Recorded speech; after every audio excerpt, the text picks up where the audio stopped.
नमस्कार, सोमेश्वर रिपोर्टरमध्ये आपलं स्वागत आहे. आपण आता उभे आहोत बारामती तालुका कृषी विज्ञान केंद्र शारदानगर येथे. तसं पाहायला गेलं तर पुणे जिल्ह्यात विकास म्हणलं तर फक्त बारामती आणि बारामतीचंच रोल मॉडेल आपण पाहतो. तालुक्यातील शेतकरी हे आधुनिक पद्धतीने शेती करून एकरी ऊसाचं उत्पन्न, फळबाग लागवड, अंजीर उत्पादन आणि आता आलेली ही तुर्की बियाण्याची बाजरी, या बाजरीच्या प्रात्यक्षिक स्वरूपात जे शारदानगरमध्ये जे पीक केलंय त्या ठिकाणी आता आपण उभे आहोत.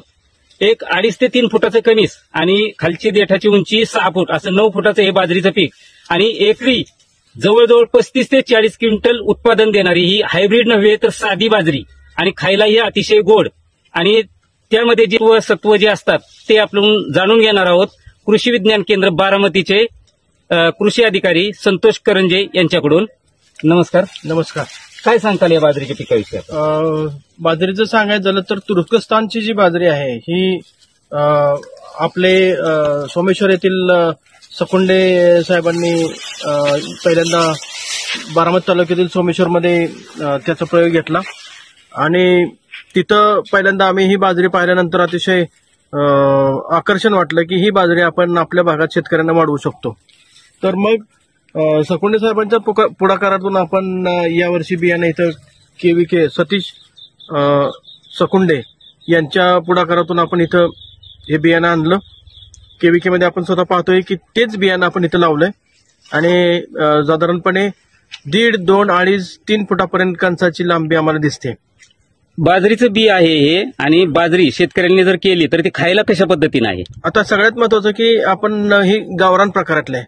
बाजरीचं मोस्ट जे महत्वाचं बी असतं ते हायब्रिड असतं. तर संकरित बियाण्याचा आपण बघितलं ते चव किंवा त्याच्यामध्ये पुन्हा पुन्हा ते बी धरता येत नाही, परंतु हे बियाणं आपण पुन्हा पुन्हा धरू शकतो आणि हे गावरान प्रकारात आहे. आता ह्याचे जर चव म्हणण्यापेक्षा हे जे आपण न्यूट्रिशन चेक केले तर न्यूट्रिशनमध्ये प्रोटीन 10.5% पेक्षा जास्त आहे, आयर्न 10% पेक्षा जास्त आहे. म्हणजे जे महत्वाचे घटक ज्याच्यामध्ये पाहिजे ते सगळ्यात जास्त आहेत. फायबरचं प्रमाण पण अतिशय चांगलं आहे जे पचनासाठी पोषक आहे. तर ही बाजरी न्यूट्रिशनच्या बाबतीत चांगली आहे. आता दुसरा सगळ्यात महत्वाचा भाग उत्पन्नाच्या बाबतीत. तर उत्पन्नाच्या बाबतीत आम्हाला आशा आहे की आपली जी नेहमीची बाजरी आहे त्याच्यापेक्षा दुप्पट उत्पादन निश्चित ह्याच्यामध्ये येईल. म्हणजे अपेक्षेप्रमाणे 25 ते 30 क्विंटल एकरी उत्पादन हे निश्चित येऊ शकतं. शेतकऱ्यांची शंका आहे की बाजरीचं पीक जे आहे ते खूप मोठं आहे आणि 2.5 ते 3 फुटाचं कणीस दिसतंय त्यांना, तर हे वाऱ्या कवरात बाजरीचं कणीस पडू शकतं किंवा बाजरी ही कळू शकते, त्याच्यामुळे उत्पन्नाला काय धोका निर्माण होऊ शकतो? बाजरी शक्यतो कसं आहे, जिरायत पीक आहे, पाणी कमी असतं त्यामुळे मुळं घट्ट असतात, परंतु थोडं जरी वाढलं तर पडण्याची शक्यता जास्त असते. तर त्याच्या ठिकाणी आपण जिरायत भागातल्या शेतकऱ्यांना कमी पाण्यामध्ये जर असेल तर तेवढी वाढणार नाही. ही बागायत क्षेत्रामध्ये थोडीशी वाढू शकते. मग त्या ठिकाणी बागायतल्या शेतकऱ्यांनी पोटॅशची मात्रा त्याला वाढवून दिली तर ही बाजरी पडणार नाही. आणि सगळ्यात महत्वाचं फक्त 2.5 ते 3 महिन्यातच हे पीक निघतंय. एकरी साधारण शेतकऱ्याला एकरी पेरून बाजरी करायचं म्हणलं तर किती किलो बियाणं लागेल? 1.5 किलो बियाण्यामध्ये पूर्ण एकराची पेरणी पूर्ण होते. आपण हायब्रिडला जेवढं बियाणं लागतं तेवढंच ह्याचं बियाणं लागतं. थोडीशी पातळ पेरणी केली जसं एखाद्याला वाटतं की दाट पडू शकतंय तर थोडी पातळ पेरणी करावी. 1.5 फूट च्या पाबरेने पेरावं आणि पेरल्यानंतर थोडी विरळणी केली पाहिजे.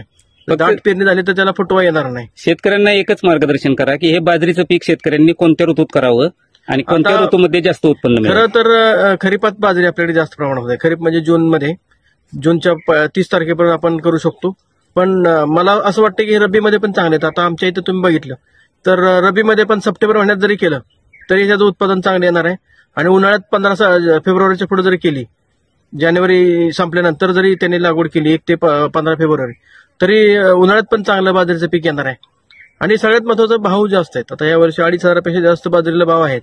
त्यामुळे शेतकऱ्यांनी बाजरीचं पीक आवर्जून केलं पाहिजे. कारण कमी पाण्यात जिरायत पीक दुसरं कुठलं आता उन्हाळ्यात आपल्याकडे नाही, तर ते आपण लावलं तर निश्चित आपल्याला पैसे पण मिळतील आणि हमी उत्पादन पण मिळू शकतं. शेतकऱ्याला बाजरीचं बियाणं तुमच्या इथं केंद्रामध्ये उपलब्ध आहे का? बियाण्याच्या बाबतीत सांगायचं म्हणजे कृषी विज्ञान केंद्राचे प्रदर्शन आहे 18 ते 22 जानेवारीला. त्यावेळी शेतकरी इथे यावं, त्यांनी प्रत्यक्षात बाजरी पाहावी आणि त्याच ठिकाणी त्यांना बियाणं पण उपलब्ध आहे. केवीके मध्ये जिथं स्टॉल लागलेला आहे त्या ठिकाणी तुम्हाला हे बियाणं उपलब्ध आहे. सोमेश्वर रिपोर्टर मी विजय लकडे, बारामती.